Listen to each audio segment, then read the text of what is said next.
Oh, dunque, dobbiamo realizzare il Nord Stream, ok? Mi raccomando che sia un progetto fatto bene a regola d'arte. Intanto, quanto sarà lungo? Sì, dunque, la lunghezza è di 1000 chilometri.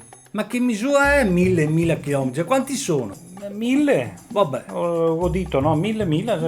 Ecco, il progetto che abbia tutti i sistemi di sicurezza, che sia una cosa perfetta, chiaro, cioè come pensavate di farlo?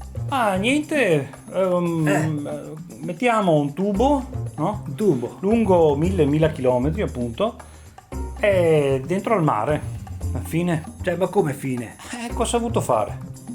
Dico, non so, ma ci sarà un rubinetto ogni tanto per questioni di sicurezza anche? No, non si può fare. Abbiamo già visto che sui rubinetti si attacca i POC e dopo non si riesce più a girare. I POC? Sì, i POC, il cozze. Vabbè, ma non c'è un modo per evitare queste incrostazioni? No, praticamente è impossibile. Abbiamo già visto col Mose a Venezia che praticamente diventa una peociara. Una peociara? Peociara, un allevamento de cozze, de peoci. Vabbè, ok, guardi, sicuramente non capita perché nessuno va giù a far danni sotto acqua, è vero?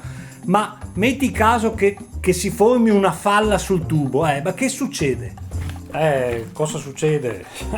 Succede che viene fuori a gas, no? Ma che domanda fa? Ma dove va? Ma mi scusi, ma mettiamoci almeno un palo di segnalazione ogni tanto, no? Sì, che mettiamo in brico.